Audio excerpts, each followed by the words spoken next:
Primero, vamos a recapitular, aunque seguro que todos los conocemos, la situación en la que estamos, los principales retos sociales que, según nos dicen los especialistas. Bueno, ahí pueden ver el último estudio, todo esto ha salido hace nada, seguro que lo han visto, el último informe FOESA o el último informe del Premio Nobel de Economía, Joseph Stiglitz, haciendo referencia a cómo ha aumentado la concentración de la riqueza en pocas manos. O el informe FOESA, realizado por Cáritas, nos habla de la precariedad, del impacto de la crisis y algo que especialmente voy a hacer mucho énfasis, no solamente es preocupante todo esto que estamos hablando por una cuestión de desigualdad, que ya es en sí importante, sobre todo cómo nos afecta a nivel social, a la cohesión social de las ciudades y sobre todo cómo nos afecta a, por así decirlo, la confianza en las instituciones públicas, porque eso al final acaba afectando al comportamiento electoral y al comportamiento democrático. Bueno, esto en la ciudad, ¿en qué se plasma? Todos los estudios que hay nos hacen referencia a que las desigualdades son un elemento estructural de los diferentes sistemas económicos que hemos tenido y es muy importante analizar cómo esas desigualdades donde mejor se ven es en el ámbito urbano, donde, por así decirlo, se hacen de una manera más plástica, se visualizan con mayor claridad. Un segundo. Vale. ¿Cuáles son las principales dinámicas que estamos viendo o que hemos visto? Seguro que habrán recogido alguna de ellas a lo largo de estos días. Bueno, ¿cuál es el modelo económico neoliberal? La movilidad del capital, de las personas, la flexibilidad, por no decir precariedad laboral, el aumento de la desigualdad, polarización, y todo eso se ve acompañado en las ciudades por una desregularización absoluta del mercado residencial, un modelo de sociedad dividida y fragmentada, y la distribución de un gasto público que en la ciudad se hace bajo unos patrones de productividad más que de equidad social. Todo esto ha hecho, toda esta conjunción de factores que vemos desde finales de los años 80 del siglo XX, nos han llevado a un modelo en los cuales nuestras ciudades se caracterizan por tener fuertes patrones de segregación social y residencial, sobre todo en la población más vulnerable. Me imagino que alguna vez habrán visto toda esta terminología en prensa o en libros que hayan leído, ¿verdad? Polarización, privatización, superdiversidad, multiculturalismo, bueno, lo pueden leer ustedes. Son dinámicas que nos afectan en el día a día y que son dinámicas que afectan a nuestras ciudades y a los entornos en los que ustedes desarrollan su labor. El objetivo de hoy, ¿cuál sería? Pues a través de 4 grandes ejes, analizar esto en sus ciudades. Concretamente, vamos a trabajar o les voy a mostrar dinámicas que pasan en Madrid, en Barcelona, en Sevilla, en Málaga, Valencia, Granada, en diferentes ciudades donde podamos ver de una manera práctica lo que está sucediendo. Así que primero hablaremos sobre vulnerabilidad, luego sobre la integración de la población inmigrante, sobre las infraestructuras sociales y, por último, otros desafíos que tiene la ciudad actual, cambio climático, el problema del miedo en las ciudades y las derivas populistas. Pero, en primer lugar, quería aclarar algo. Yo soy geógrafo y me alegra mucho ver que han traído tantos geógrafos, al menos he visto 3 geógrafos. ¿Por qué es importante desde mi punto de vista eso? Porque los estudios sociales se desarrollan siempre sobre un entorno, en el caso urbano, sobre la ciudad. Y para analizarlo tenemos que coger la base de la ciudad, la cual está siempre subdividida en distritos, en secciones censales, en barrios. Espero que no haya sociólogos y sociólogas o arquitectos o arquitectas que se sientan heridos, pero cuando otros expertos trabajan sobre ello, lo hacen como si la sociedad fuese una malla completamente uniforme, que no lo es. ¿Cuál es el problema de eso? Como pueden ver aquí, según cómo agrupemos la ciudad, si aplicamos un índice, nos dan diferentes valores. Muchos de los estudios que vemos tienen distorsiones. ¿Por qué? Porque no tienen en cuenta la superficie, el espacio. Para tener en cuenta la superficie hay que aplicar una estadística espacial que es bastante más compleja o unos recursos de modelos econométricos que yo aquí no les voy a explicar, pero los resultados que les traigo sí. ¿De acuerdo? Estupendo trabajar con la sociología, con la arquitectura, pero en cualquier sitio de Europa ya trabajan siempre con datos geolocalizados. Y es por lo que sus estudios suelen equivocarse menos. ¿De acuerdo? Es simplemente para resalzar un poco la importancia del enfoque desde la geografía. Bueno, vamos a empezar. La vulnerabilidad. Más de una cuarta parte de la población española está en riesgo de pobreza o exclusión social, lo pueden ver.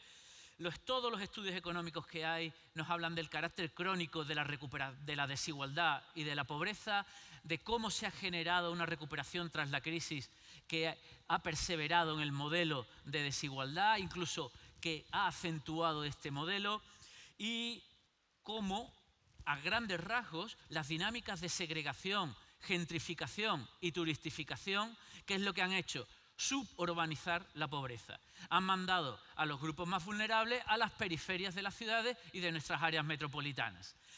La gran mayoría de estos estudios se centran normalmente en analizar una ciudad o dos ciudades. ¿Qué es lo que sucede? Madrid es importante, pero no lo explica todo. Barcelona también es importante, pero del mismo modo no lo explica todo. Así que lo que yo les propongo para empezar es analizando todas las ciudades españolas que superan los 50.000 habitantes. Estamos hablando de 124, 125 ciudades españolas que superan los 50.000 habitantes y suponen aproximadamente entre el 49 y el 50% de la población española. Aquí les traigo unos mapas, ahora no van a ver mucho claro. Disculpen que esté en inglés, porque casi todo lo que trabajo lo trabajo con gente de fuera y lo publicamos en el extranjero, entonces yo creo que más o menos lo pueden entender. Aquí estamos viendo la desigualdad y la segregación entre los pobres y el resto de la población y entre los ricos y el resto de la población. Cuanto más oscuro es la leyenda, mayor segregación. Como pueden ver, encontramos cosas bastante curiosas. Madrid como un foco de segregación, siempre muy importante, pero ojo, también tenemos importantes focos de segregación en el sur. Y mucho más entretenido es si vemos la segregación entre pobres y ricos. Cómo se diferencian. Cuanto mayor es el color, más diferencia espacial hay entre pobres y ricos. Como podemos ver, la diferencia es bastante importante. Pero ¿y si sintetizamos todos estos datos? Las ciudades más grandes y más dinámicas son siempre las más segregadas y las que mayor nivel de desigualdad tienen. Por un lado es normal. Si es una ciudad muy dinámica, habrá gente que gane mucho y gente que gane poco. Que haya desigualdad hasta cierto punto es normal. Ahora, que haya tanta segregación, no. Las zonas de mayor dinamismo económico nos han mostrado el estancamiento de la pobreza, es decir, son las que nos visualizan como el modelo de recuperación que hemos tenido a partir de la crisis del 2008 no ha sido un modelo, no hemos salido de ese modelo, hemos perseverado en el modelo de la desigualdad y como demuestran los informes anteriores, la desigualdad y la segregación a nivel local ha seguido creciendo. Vale, perdón.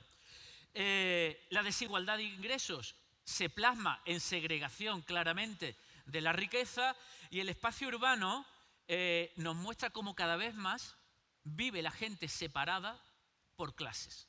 O mejor, perdones, por clases no, por estatus socioeconómico, porque la idea de clase hoy en día ya es una cosa que deberíamos de analizar y este no es el foro para analizarlo. Fíjense, por ejemplo, el caso de Madrid en comparación con otros ámbitos.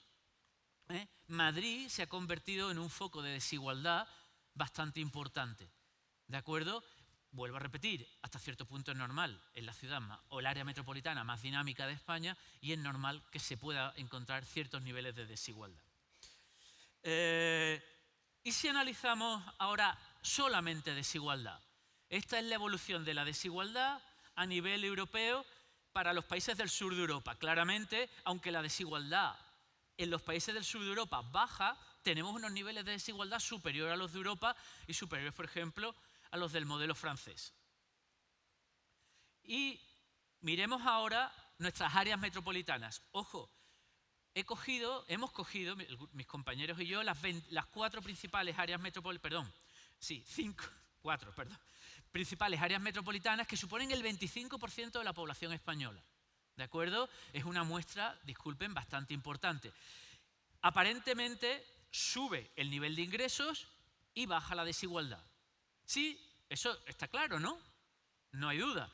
Claro, eso es si cogemos a las áreas metropolitanas en su conjunto. Es lo que se suele utilizar por los medios de comunicación cuando nos dicen que la desigualdad ha descendido en nuestro país. ¡Qué maravilla! Claro, si utilizas el índice de Gini, que es el que se utiliza esto, para todo el área ha bajado. Pero ¿qué pasa si escarbamos un poco por dentro? Pues si escarbamos un poco por dentro, aquí les muestro los mapas de las áreas metropolitanas de Madrid y Barcelona en 2015 y en 2022. Si cogemos, a lo mejor no les suena porque son toda el área metropolitana, no solo la ciudad de Barcelona y la de Madrid. ¿Por qué? Porque las dinámicas hoy no se pueden entender sin la esfera metropolitana, ¿vale? Como pueden ver, claro, cuanto más oscuro es el color en la leyenda, mayor desigualdad. Evidentemente ha bajado. Evidentemente ha bajado. Nada más que a ojímetro puro resulta claro que hay menos desigualdad. Si lo miramos para Sevilla y Valencia, a grandes rasgos también podemos decir que ha disminuido la desigualdad, ¿cierto? Pero ¿qué pasa? Porque entiendo que esos mapas son muy difíciles de analizar. Si a través de técnicas de estadística espacial focalizamos solo donde hay patrones espaciales de igualdad. En rojo lo que se ve son las zonas de mayor desigualdad ahora. Y en azul donde menos desigualdad hay. Si conocen las dos áreas metropolitanas, se fijarán que las zonas rojas corresponden en Madrid con las zonas con mayor nivel de renta. Y las zonas azules de menor desigualdad con menor nivel de renta. No es que haya descendido la desigualdad, es que por abajo se ha igualado todo en la miseria. ¿Entendemos eso? O sea, no desaparece la desigualdad. Lo que se perpetúa es una situación de vulnerabilidad. Sin embargo, hay cada vez más desigualdad en las zonas ricas. ¿Por qué? Porque como el proceso de acumulación de riqueza cada vez es más focalizado en pocas manos, en las zonas más ricas encontramos que aumenta la desigualdad. No significa que vivan en la miseria, significa que cada vez el rico es más, discúlpenme la expresión, asquerosamente rico, y las clases medias altas se mantienen pero van bajando. El proceso de desigualdad no para, ¿vale? Lo pueden ver también aquí para Sevilla y de nuevo Valencia. Me imagino que algunas de estas áreas metropolitanas serán para ustedes más familiares y le podrán ver con mayor claridad. Y esto. Pero ¿qué hacemos? Vamos a hacer ahora. Vamos a centrarnos solo en las zonas donde hay desigualdad y nivel de ingresos. Vamos a analizar esto. Las zonas high son zonas donde hay gran desigualdad y gran nivel de ingresos. Fíjense en Barcelona 2015-2022. Se ha mantenido la proporción que vive en zonas de mucha desigualdad y alto nivel de ingresos. ¿Qué ha pasado, sin embargo, en Madrid? Ha aumentado. Y en Sevilla también aumenta. ¿Qué quiere decir esto? Está aumentando la polarización, pero lo que aumenta realmente que es la zona que vive en las partes donde hay escasa desigualdad y escasos ingresos. O sea, estamos viendo en el espacio las zonas donde se localiza la gente que está beneficiándose del sistema y los perdedores del sistema.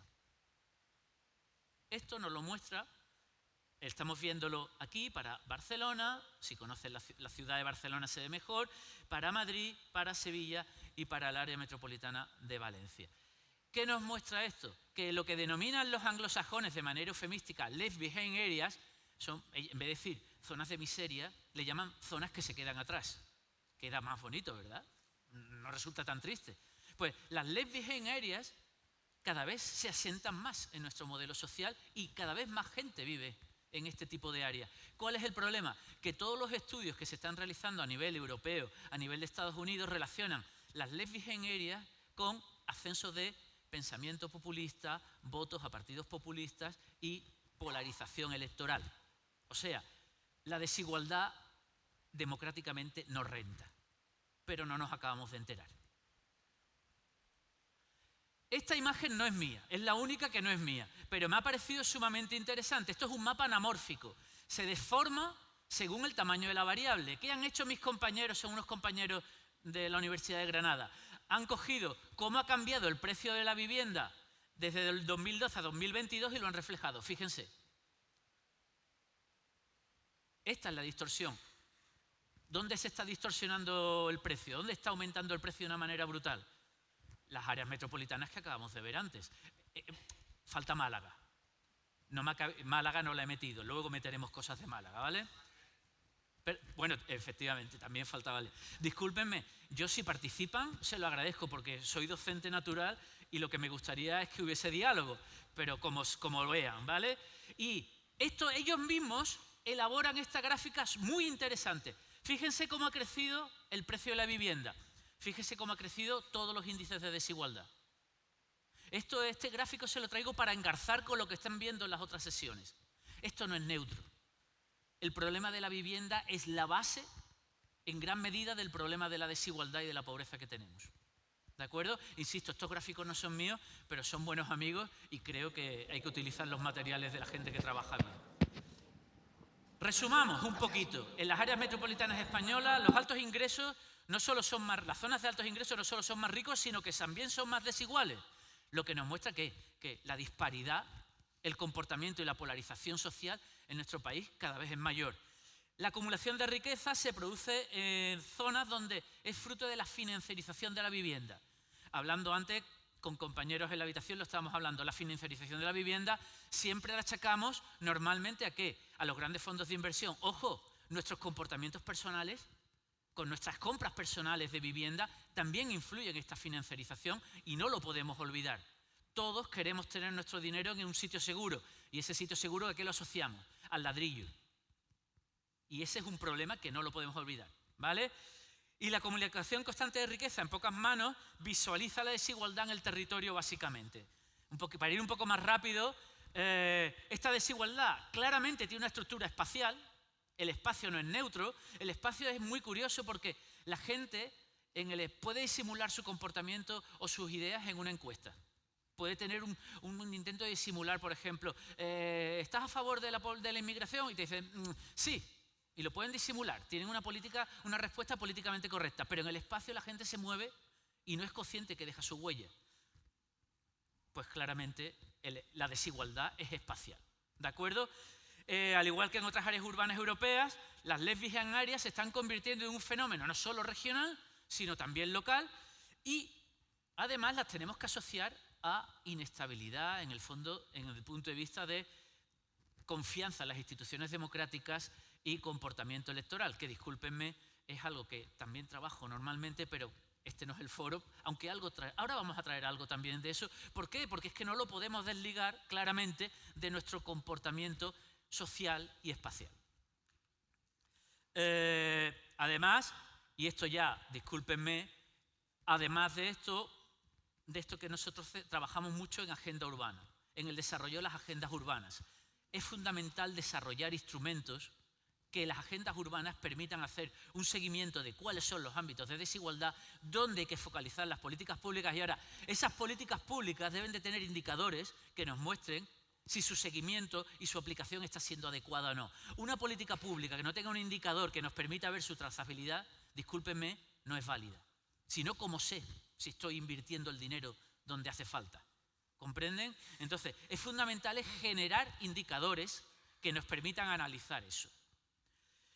Bien, vamos a ver ahora otra parte de la vulnerabilidad muy importante, la integración de la población inmigrante, que evidentemente, ¿quién es? Siempre es la población más vulnerable. Bueno, disculpen, la más vulnerable sería la mujer del inmigrante, siempre, ¿vale? Aquí un pequeño gráfico para contextualizar la situación de España respecto a otros países de la Unión Europea, sobre todo el sur. Como pueden ver, somos el país que más inmigración ha recibido. De hecho, creo, no sé si hoy o ayer, hacía referencia que la Unión Europea afirmaba que ya podíamos, por la crisis migratoria, eso es precioso, llevar población inmigrante fuera. Esto es maravilloso, es el sistema que tenemos para solucionar el problema de la integración, largarlos. Bien, mirémonos y nos comparamos con el país que más o menos podríamos ser similar, con Italia. Fíjense el crecimiento que ha tenido la inmigración, lo he puesto por sexo. Claramente en España, mientras que en Italia ha tenido un crecimiento acorde a su comportamiento demográfico, en España el crecimiento está totalmente ligado a las coyunturas económicas. ¿De acuerdo? La población inmigrante en España no se queda si las cosas no van bien. Les pongo también un mapa de dónde se ha localizado la población inmigrante, sobre todo, ojo, no significa que no haya en otros sitios, donde hay una sobrepresencia de población inmigrante, en 2011 y en 2021. ¿Sí ven? No ha cambiado mucho en los 10 últimos años. Fíjense que solamente ha aparecido el foco de Huelva. O sea, desde hace 10 años sabemos ¿Dónde tenemos los retos demográficos con la inmigración? ¿Hemos hecho algo? ¿Desarrollos de políticas de integración? ¿Análisis? Pocos. Y aquí les traigo en qué se ha plasmado todo esto. Comparando las áreas metropolitanas italianas y españolas, fíjense como todas las áreas metropolitanas españolas son las que tienen el mayor nivel de segregación para la población inmigrante. Todas. Tanto el área metropolitana en su conjunto, el municipio central, el core, y el Rin, el anillo metropolitano. Fíjense, Sevilla, Barcelona, Las Palmas, bueno, en el caso de Palermo tenemos ahí, ¿de acuerdo? Por otro lado, no nos echemos las manos a la cabeza. Suele ser normal esto, una mayor segregación de los inmigrantes en países donde donde se recibe recientemente la población extranjera, ¿vale? Todos los estudios nos dicen que nuestras ciudades son las más segregadas de Europa. A nivel local, nuestras ciudades, las españolas, son las más segregadas de Europa. Madrid, Barcelona, Sevilla, aunque los inmigrantes no llegan al 10%. O sea, es un problema de acceso a la vivienda. Y vamos a ver un poquito por qué. Vamos a empezar con Barcelona. Les explico. Nivel de renta, mapa del nivel de renta. ¿Y qué es lo que hacemos? Analizamos dónde se concentrarían en las zonas rojas las diferentes nacionalidades, italianos, ingleses, chinos, marroquíes, rumanos y españoles, porque lo metemos como una variable. Fíjense dónde están todos los italianos y los ingleses. ¿Dónde están? Compárenlo con el mapa de arriba. Como dirían los morancos, donde está el taco, ¿no? En las zonas de dinero, las zonas ricas. Pero ¿qué pasa con la población china, marroquí y rumana? Desaparecen de esas zonas, ¿vale? Y aquí ponemos un gráfico en qué nivel de convivencia hay entre españoles y cada una de estas nacionalidades según nivel de ingreso. Alto nivel de ingreso, bajo. Podemos observar claramente que en las zonas de alto nivel de ingreso los que conviven con los españoles, ¿quiénes son? Rumanos, marroquíes, sobre todo. Este es el caso de Barcelona. Vean ahora el caso de Madrid. Modelos radicalmente distintos. Fíjense lo que pasa con las zonas de mayor renta y las de menor. Hay una mayor convivencia de ingleses y de italianos en las zonas de mayor renta. Una ciudad con un modelo de desigualdad muchísimo mayor que el de Barcelona. Fíjense los mapas de concentración y cómo marroquíes y rumanos desaparecen de las zonas de altos ingresos, ¿vale? Podríamos decir, bueno, es normal, son población con bajo nivel socioeconómico, es normal que no vivan en zonas de altos ingresos. Bueno, podríamos pensar que sí, ¿verdad? Aquí les traigo un mapa en la que se ve HH es high, zona de alta concentración de españoles y de inglés y de extranjeros por nivel de renta, y claramente en Madrid el proceso de estas las zonas más pobres, la población extranjera se autoconcentra en un mayor grado que en Barcelona en las zonas más pobres. Podríamos pensar que es casualidad, pero miren el grado de prejuicio étnico que dice el estudio Overache, los estudios Overache sobre la población española respecto a la población inmigrante. Hemos visto que los más segregados, ¿quiénes eran? Rumanos y marroquíes. Casualmente, los que tienen mayor nivel de rechazo étnico por parte de la población española. Aquí esto es un poco de teoría de cultureta. La orientación de la dominación social es una teoría psicológica que nos dice que el rechazo étnico está en la base de querer mantener una situación de privilegio social. O sea, hay una xenofobia, pero también hay un intento de mantener una situación de beneficio social respecto al desfavorecido. Lean estos discursos, esto no lo voy a leer yo. Son verbatim sacados de grupos de discusión que yo he realizado. Fíjense. Son comentarios de españoles, y españolas.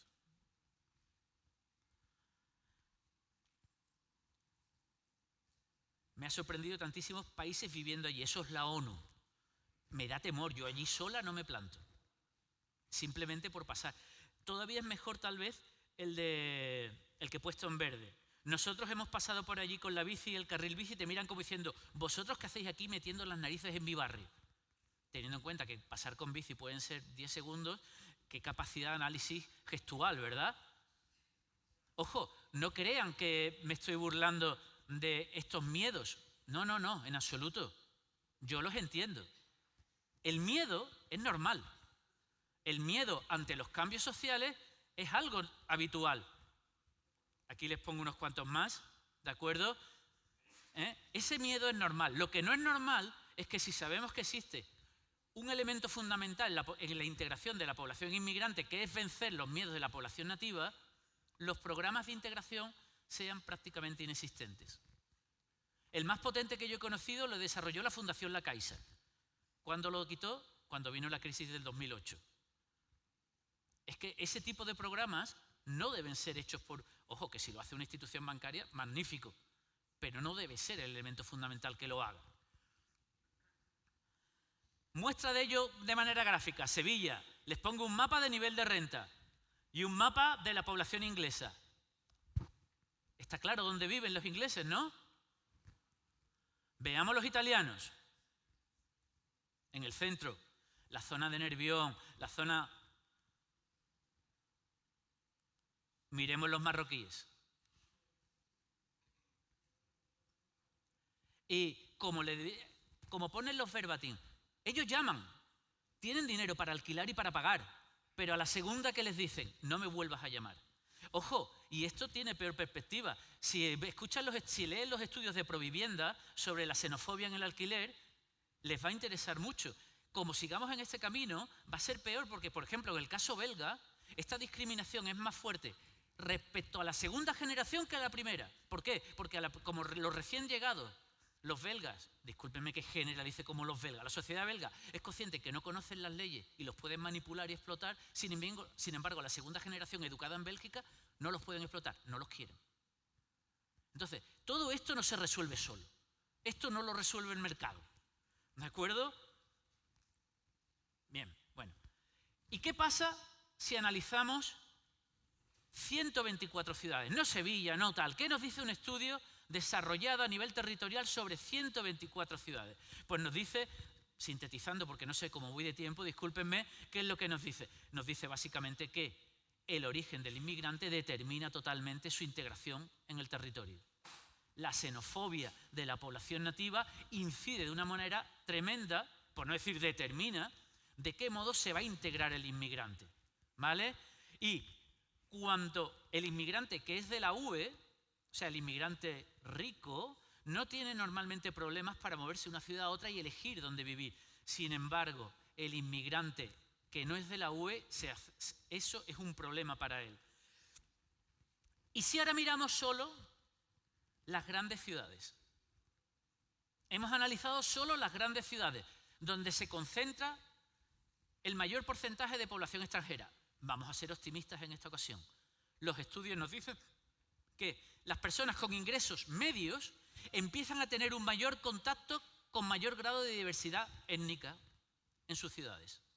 Ojo, contacto significa que viven en los mismos entornos. No estoy diciendo que haya convivencia. Se puede estar en el mismo espacio y no mirar a alguien, ¿de acuerdo? Pero estadísticamente al menos, en las grandes ciudades españolas parece, estos son datos, los últimos datos disponibles del INE, con los que hemos trabajado, que en las grandes ciudades empieza a haber una mayor posibilidad de que tu barrio encuentres a población de origen étnico diverso. Eso no nos asegura una integración, pero es un primer paso. Ahora, no todo el mundo o todas las ciudades son iguales. Hemos cogido todas las ciudades en su conjunto. Ahora, si analizamos en Sevilla y Málaga, eso no pasa. ¿De acuerdo? Sevilla y Málaga, eso no sucede. Curiosamente, son las dos ciudades que menos porcentaje de inmigrantes tienen. Así que, cuanto más inmigrantes hay, es el primer paso para que haya un mayor contacto y una mayor integración en ámbitos urbanos, ¿eh? Discúlpenme, yo solo estoy hablando de ámbitos urbanos. No estoy hablando de puntos como pueda ser Murcia, Almería, Huelva con agricultura intensiva. ¿De acuerdo? Estoy hablando de ciudades. Y lo que es fundamental, y esto nos sale en todos los estudios, que si no analizamos de manera concreta las características de cada ciudad, de cada entorno, de cada barrio, no podemos entender bien estos procesos. Es decir, grandes recetas uniformes para toda España no existen, pero no solo para toda España, ni para toda Andalucía, ni para toda Madrid. Hace falta hacer diagnósticos claros que se centren en las características concretas de cada ciudad, ¿vale? Y si todo esto es así, si tenemos tantos problemas de vulnerabilidad, si tenemos tantos problemas de integración de la población inmigrante, ¿qué podemos hacer? Bueno, a lo mejor han escuchado hablar de las infraestructuras sociales. ¿A alguien le suena? Silencio administrativo. Vale. ¿Qué son las infraestructuras sociales? Son servicios básicos que se han analizado que facilitan la cohesión y la convivencia en los barrios. ¿De acuerdo?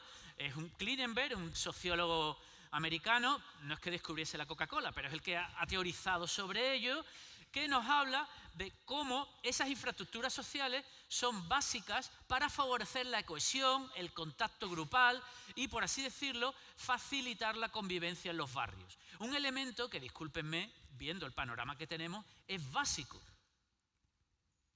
Vamos a ver ahora el caso de Madrid y Barcelona primero. Hemos cogido los servicios sanitarios, educativos, culturales, deportivos y urbanos y generamos un índice para cada una de las dos ciudades de disponibilidad de infraestructura verde por cada 1000 habitantes. Como pueden ver, cuanto más oscuro, más infraestructura social, ¿vale? Bien. ¿Qué hacemos a continuación? A continuación, generamos un mapa de las dos ciudades por grados de vulnerabilidad. Zonificamos la ciudad según el porcentaje de ingresos, desempleo, envejecimiento y niveles educativos. Y generamos zonas de alta vulnerabilidad y baja vulnerabilidad en Madrid y Barcelona. Fíjense en Madrid, los españoles, el 62,3 están en zonas de alta vulnerabilidad en Madrid. En Barcelona el 26,5. Y los extranjeros, el 72,7 en zonas de alta vulnerabilidad en Madrid y 24,7 en Barcelona. Lo cartografiamos para que lo veamos claro y... Perdón. Vale. ¿Y qué hacemos? Cogemos ahora las principales nacionalidades de cada ciudad y vemos cómo viven, en qué relación viven en estos clústeres, en estas zonas que hemos creado. Como pueden ver, para el caso de rumanos, chinos, colombianos y tal. Se los sintetizo en este mapa de puntos. La línea nos muestra en qué medida hay una relación entre el nivel de ingresos y la disponibilidad de infraestructura social. ¿Qué nos muestra para el caso de Barcelona? Que es el rojo, que a menor nivel de ingresos, más cantidad de infraestructura social. Es decir, el gasto público se ha desarrollado con una cierta equidad. Se ha puesto el dinero público de servicios públicos donde lo necesita más la población. En el caso de la ciudad de Madrid, es todo lo contrario. Cuanto más dinero hay en el barrio, mayor disponibilidad de infraestructuras sociales. No se ha hecho siguiendo un modelo de equidad social, se ha hecho siguiendo un modelo de productividad. ¿De acuerdo? Se ha potenciado socialmente las zonas que ya están potenciadas económicamente. ¿Vale? Vamos a verlo ahora desde otra manera. Hemos generado un grado de accesibilidad a las infraestructuras sociales. Accesibilidad, disculpen, andando.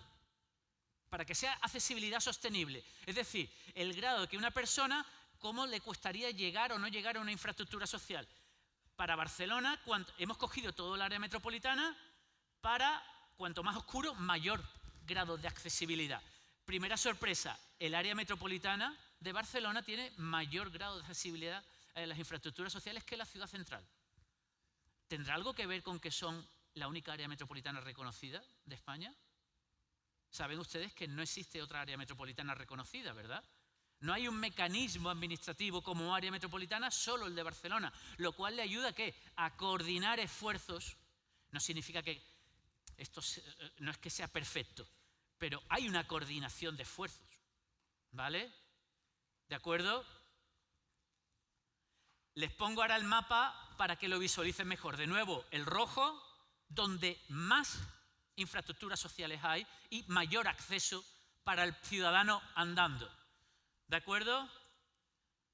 Pero vamos a ver ahora si comparamos el acceso de las infraestructuras sociales para la población inmigrante que no es de la Unión Europea.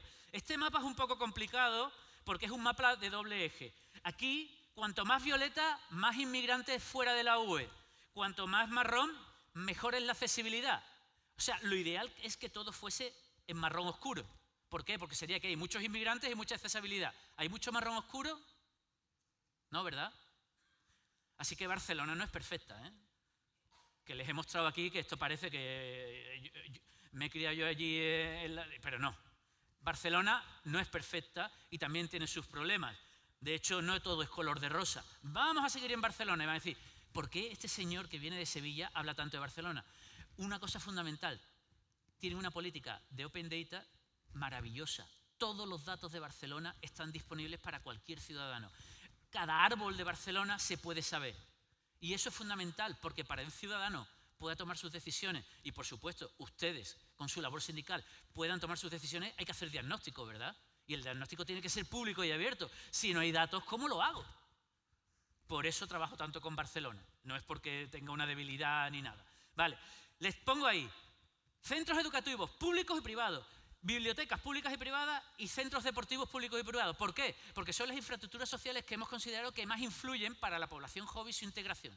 ¿De acuerdo? Cuando digo privado, meto a las cosas concertadas. Discúlpenme, pero lo concertado no es público. Es algo privado. Ahí.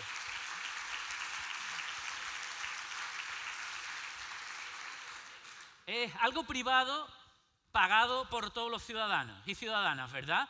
Entonces cuando digo yo es por mis compañeros y yo lo hemos metido como centro privado. Fíjense de todo lo que hay más en lo privado. En todos los casos, centros educativos, bibliotecas, centros deportivos, siempre hay más en lo privado. Aquí les explico el mapa. Le pongo un mapa de distritos de Barcelona por nivel de renta. Cuanto más oscuro, más pasta. ¿Por qué lo pongo por distrito? Porque normalmente las decisiones de inversión suelen ir orientadas a distritos. Y les pongo un mapa de calor, en este caso de las bibliotecas. En amarillo, arriba están las bibliotecas públicas y abajo las privadas. ¿De acuerdo? Fíjense, las amarillas están bien puestas en las zonas donde hace falta. Y las privadas también están bien puestas en las zonas donde hay dinero. Están bien puestas. No, hombre, es la lógica. Si yo monto una empresa, ¿para qué la monto? Para ganar dinero, ¿no? Pues tiene su lógica. Pero ¿cuál es el problema? Que es que estamos cediendo elementos fundamentales para la integración y la cohesión social de la ciudadanía a señores y señoras que lo que se preocupan es su beneficio económico. ¿Y bien qué hacen? El problema a lo mejor no es de ellos, el problema de quién es, de quien está orientando esto así. Este es el caso, perdonen, de las bibliotecas. Miren los centros educativos. Todavía se centra más, y insisto, que lo comprendo y lo entiendo, pero el modelo es claro, ¿verdad? Y centros deportivos. Ya lo de los centros deportivos es tremendo. ¿Vale? ¿Qué podemos sacar? ¿Qué nos muestra todo esto? Lo primero, en Barcelona, las infraestructuras sociales no se están localizando atendiendo a las necesidades de la población joven y de la población inmigrante. Ojo, hemos visto que tenían grandes ventajas, pero en este tipo de cosas, en la dualidad público-privada no se está orientando de la manera adecuada. ¿De acuerdo? Esto pasa también en Sevilla, no se lo he querido traer también, los centros públicos y privados educativos. Hay más centros privados de educación que públicos. Y por supuesto, ¿dónde están todos los centros privados? En las zonas de mayor nivel de renta. ¿Y qué pasa con los barrios más vulnerables? Que se ven con un vacío de centro. ¿Vale? En fin, a nuestros resultados, que nos dice que la planificación de las infraestructuras sociales no están teniendo en cuenta las nuevas dinámicas demográficas. No se están adaptando a las realidades que hay en la ciudad. Y insistimos una vez más, a las infraestructuras sociales, estamos trabajando en ello ya en la agenda urbana, es un elemento fundamental para convertirse en un indicador de seguimiento de la calidad de las políticas públicas y de la intensidad de las políticas. Y en el caso de Andalucía, que me lo he olvidado, y siendo yo andaluz, bueno, primero les explico. Córdoba, Granada, Málaga, Sevilla, en la izquierda el nivel de infraestructuras sociales es el SISI, es que está en inglés, discúlpenme, y el nivel de renta, para que de nuevo ojímetro hagan una comparación, ¿vale? Pueden ver la desigualdad, bueno, bastante la relación entre infraestructura social normalmente y nivel de renta. Vamos a facilitarlo. Perdón. Vamos a ver ahora de nuevo cuáles son los patrones espaciales, esos mapas de rojos y azules, ¿verdad? Hemos hecho un análisis bivariado, es decir, comparamos el nivel de infraestructura social con nivel de ingreso, con la población que supera el 160% de la mediana de ingreso, o sea, los ricos, con la población en riesgo de pobreza, los que no llegan al 60%, en riesgo de pobreza, con la población anciana, sudamericanos y magrebíes. Claramente, fíjense, en el caso de la población con mayores ingresos, hay un guión claro de un eje norte-sur del centro histórico de Sevilla hacia La Palmera. Si conocen un poco la ciudad, donde más infraestructuras sociales hay es donde vive la gente con mayor nivel de ingresos. ¿Qué pasa con los inmigrantes? Bueno, disculpe, ¿qué pasa con la población envejecida? No hay ni una sola zona que haya mucha población envejecida y haya buen nivel de infraestructura social. Discúlpenme, teniendo en cuenta la sociedad que somos, ese es un problema importante también, el que hoy no voy a entrar, pero tenemos un problema también. ¿Qué pasa con la población inmigrante, los sudamericanos? Solamente un barrio, estos son, disculpen, porque con las prisas esto no está hecho a nivel de sección censal, son barrios de la ciudad, para que sean entidades barriales importantes. Solamente un barrio tiene un nivel adecuado de infraestructura social y hay un porcentaje de inmigrantes adecuado, o sea, representativo. Lo mismo pasa con los magrebíes. Donde está azul, azul, es que no hay nada de las dos cosas. O sea, no hay nivel de infraestructura social ni población inmigrante representativa. Como podemos ver, Andalucía, en el caso de Sevilla, tampoco es que la cosa esté muy bien.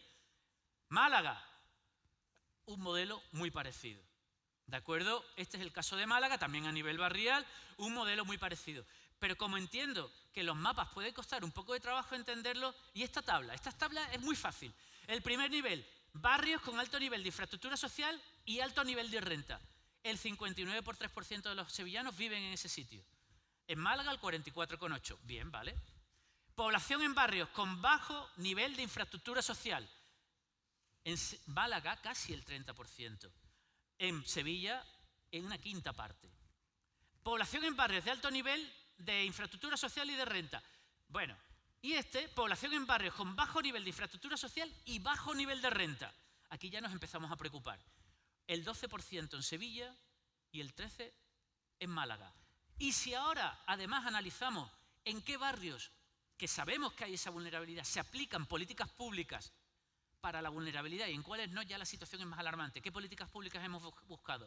Las ayudas EDUSI y las ERACI. Las ERACI a lo mejor solo las conocen los andaluces, ¿verdad? Pero bueno, son políticas de ayuda a la vulnerabilidad.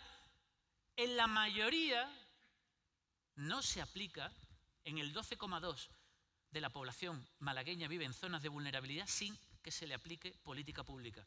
En Sevilla el 5,7%. Evidentemente, utilizar las infraestructuras sociales, espero que se den cuenta de lo que nos puede aportar a la hora de analizar la realidad de los entornos donde están ustedes desarrollando su tarea. ¿Qué hemos hecho más? Hemos analizado las 164 agendas urbanas españolas para ver qué nos dicen sobre el tratamiento social. ¿De acuerdo? De los 164 ayuntamientos que tienen agenda urbana reconocida. Bien, lo primero es que la ideología no tiene nada que ver. Discúlpenme.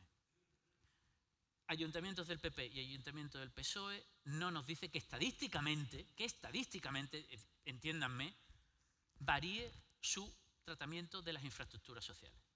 ¿Vale? Por eso también he hablado mucho de Barcelona y Madrid, no quería que pensasen en un momento dado que podía ser una cuestión. ¿Realmente qué influye más? El tamaño y la capacidad institucional del municipio. ¿De acuerdo? Y hay un pequeño problema, es que se están estableciendo agendas urbanas que son copia y pega las unas de las otras y no están siendo contextualizadas a la realidad concreta y real de los municipios. Por lo tanto, no estamos generando instrumentos reales de gestión.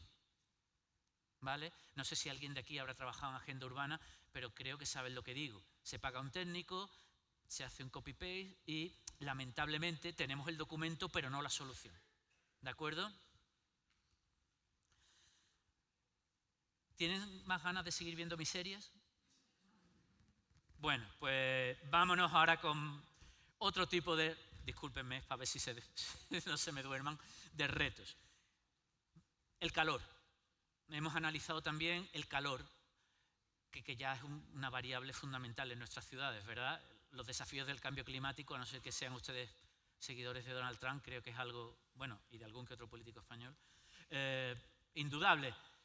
¿Qué le traemos aquí? Hemos analizado el impacto social del calor, Bilbao, Sevilla, Barcelona y Murcia, y lo que quería recalcar sobre todo es que cuando se analicen, o si lo quieren analizar o pueden analizarlo, fíjense que la escala es un elemento fundamental. Esto está analizado con barrios, generamos barrios geométricos, circulares. Si lo analizamos con un radio de 2000, nos da unos resultados muy diferentes si lo analizamos con un barrio de 300. Para analizar el impacto del cambio climático, no solo se debe hacer desde una sola escala. El calor y el impacto sobre todo social que tiene, porque no influye igual a todos los grupos sociales, hay que analizarlo de manera multiescalar. ¿De acuerdo? Me gustaría poder decirle, en las ciudades españolas que hemos analizado, los pobres siempre están peor. Pues miren, no. No. Para el cambio climático, no. Para el calor, Para el calor. Para el calor, lamentablemente, no tenemos solución. ¿Qué quiere decir esto? Vuelvo a insistir. Para el cambio climático o hacen diagnósticos concretos en cada ciudad o estaremos mintiendo y estaremos dando resultados que no valen para nada. ¿Vale? La situación de Bilbao es totalmente diferente de la de Sevilla. De hecho, estos son mapas LST, de datos de temperatura en superficie. El azul son temperaturas más bajas. La presencia del mar atenúa totalmente las temperaturas. De hecho, vuelvo a Sevilla, esto es el río Guadalquivir. En Barcelona, sin embargo, el río no pasa por medio y el Eixample es un barrio con un índice de calor que no se corresponde con su nivel socioeconómico en teoría. Sin embargo, en Sevilla es totalmente distinto. ¿Qué les quiero transmitir? Nuestras ciudades europeas, con nuestros cascos históricos, no sirven las fórmulas de los estudios anglosajones que te parece que han inventado la Coca-Cola. Tenemos que analizar concretamente la morfología urbana de nuestras ciudades para entender el impacto del cambio climático. Hemos analizado, por ejemplo, aquí la contaminación. De nuevo, Barcelona, buenos datos, ¿vale? La contaminación por dióxido de nitrógeno, partículas, micropartículas de 2,5 y de 1,10, y nos sale este modelo. Pero teníamos muy claro que el impacto del cambio climático no es solamente una cosa que se puede analizar desde el punto de vista académico. Yo soy experto en aire, solo analizo aire. Yo soy experto en temperatura y solo analizo temperatura. Pero cuando ustedes salen a la calle, ¿qué es lo que notan? Que están mal, ¿no? Se encuentran mal. ¿Por qué? Ruido, calor, contaminación, no corre el aire. ¿Qué es lo que hemos hecho? Hemos generado un índice de estrés ambiental. Para Barcelona también. ¿Nos paga Barcelona? No, pero tienen datos, ¿vale? Cogemos la densidad de población, la cobertura verde, la disponibilidad de parques, nivel de ruido, de contaminación y calor, y generamos un índice donde el nivel de estrés ambiental es alto, medio, bajo. Y nos permite localizar en la ciudad donde el ciudadano y la ciudadana va a encontrar peores situaciones ambientales. ¿De acuerdo? Este índice y algunas de estas cosas todavía no están publicadas. Cuando la tengamos publicado, han pasado por congresos, pero encantado a las personas que han organizado esto, se lo mandaré para que, si alguno quiere, generar estos índices y añadirlo a las agendas urbanas y hasta nuestros indicadores de política pública, discúlpenme, pero a mí se me antoja tan importante ya como el nivel de renta per cápita. Porque esto es fundamental hoy en los ámbitos urbanos. ¿Vale? De hecho, en Barcelona, fíjense, el 45% de la población tiene un índice de estrés ambiental superior al de la media y ocupa el 25% de la ciudad. Estos son los últimos datos disponibles que tiene el Ayuntamiento de Barcelona. Barcelona tiene, pues son de 2023, quiero recordar. ¿Vale? Barcelona tiene una web de acceso a datos de estos que es brutal. Es maravillosa. Si alguien quiere, le digo el enlace luego. ¿Y qué pasa si cogemos nuestro índice y miramos la población inmigrante? Es decir, ¿por qué coges tanto la población inmigrante? Porque es un proxy, un acercamiento a una población vulnerable. ¿De acuerdo? Cogemos a los inmigrantes europeos y a los no europeos. El funcionamiento del gráfico vuelve a ser igual. Vean, El doble eje. Lo ideal sería ¿qué? Lo ideal sería moradito. Habría muchos inmigrantes y el índice de estrés ambiental sería muy bajo. No, perdón, disculpe. Lo ideal sería este, ¿vale? Como pueden ver, cuanto los inmigrantes son fuera de la Unión Europea, peor es la situación. El estrés ambiental es un riesgo. ¿Voy bien de tiempo? ¿Qué hora es? ¿Qué hora es? Acabo ya. Acabo rápido. Bueno, otros desafíos. La soledad y los hogares unipersonales. No en el sentido que ha salido en el último artículo del Mundo sobre el tamaño de las viviendas. Que no he querido hablar del tamaño de las viviendas porque no me invitaron aquí para esto, pero nuestros estudios nos dicen que algo fundamental para mejor salud es mayor tamaño de la vivienda, no la unifamiliar por supuesto, sino la vivienda en bloque. Eso es lo que nos dicen nuestros datos hechos con datos a nivel de sección censal para Barcelona, Sevilla, Córdoba y Cádiz. O sea que es un tamaño muestral bastante grande. Las viviendas, eso de recortarlas no es la solución, pero bueno, no voy a entrar en eso. ¿Por qué analizamos las viviendas unipersonales? Perdón, los hogares unipersonales. Porque cada vez se han convertido ya prácticamente en el porcentaje más importante de tipos de hogares y porque todos los estudios psicológicos nos dicen que la soledad incide tremendamente en la percepción de inseguridad del ciudadano. Ojo, vivir solo no tiene por qué ser soledad. De hecho, ustedes pueden vivir en una familia múltiple con 18 niños y se pueden sentir solos. Pero estadísticamente que lo hemos cogido como un proxy de soledad. ¿De acuerdo? Porque es el único proxy de soledad que tenemos a nivel de sección censal. Madrid, Barcelona, Sevilla, Valencia. Un patrón claro. En las ciudades españolas, que no pasa en las ciudades europeas, los hogares unipersonales están centralizados, nunca mejor dicho, en el centro. Sin embargo, las ciudades europeas tienen un patrón disperso. En las ciudades europeas se asocia a nivel socioeconómico medio-alto. En las ciudades españolas se asocia a entornos de vulnerabilidad. El modelo es distinto. Por tanto, consideramos que hay que seguir a los hogares unipersonales y a la soledad como una de las nuevas formas de vulnerabilidad. De hecho, aquí les pongo un mapa en el que nos muestra la relación en Valencia con el nivel de ingresos y con el envejecimiento, ¿vale? Si conocen un poco Sevilla, nos está mostrando que los hogares unipersonales destacan sobre todo no precisamente en las zonas ricas, sino en las zonas más pobres, ¿vale? Y un último, si hemos dicho que los hogares unipersonales es soledad, duda e incertidumbre, que se asocia a situaciones de miedo, le pongo los hogares unipersonales en Sevilla, le pongo cómo se concentran el voto a partido de derechas en las últimas elecciones del 19 y a partidos populistas, Vox, vaya. ¿Están viendo? Bueno, hay una uniformidad bastante grande, ¿verdad? En esos votos, sí. Pero ¿qué pasa ahora si lo relacionamos con los hogares unipersonales? Miren, en los hogares unipersonales en zonas pobres de Sevilla se está votando a Vox. Es decir, el miedo, la incertidumbre, la vulnerabilidad se asocia a votos a este tipo de partidos. ¿De acuerdo? Es algo que tenemos que tener en cuenta. De hecho, bueno, en Málaga es algo similar y recorto ya una última diapositiva. Estos son 5 barrios en 5 ciudades, lo que denominaríamos blue collar, barrios tradicionales de trabajadores. Miren cómo subió el voto a Vox antes y después del COVID. En todos los sitios subió el voto a Vox, menos en Madrid, que subió el voto a la señora Ayuso. Que es lo mismo. ¿Vale? Perdonen ese último comentario, que no tiene... ¿Vale? Bueno. Nada. Acabo.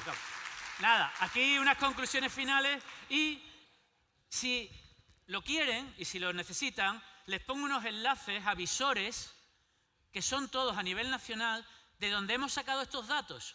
Ustedes pueden hacer sus propias consultas, no pueden hacer el análisis estadístico, que es algo complicado, pero sí pueden ojímetro analizar una gran cantidad de información que creo que les podría ser muy interesante para su tarea. Venga, muchas gracias y...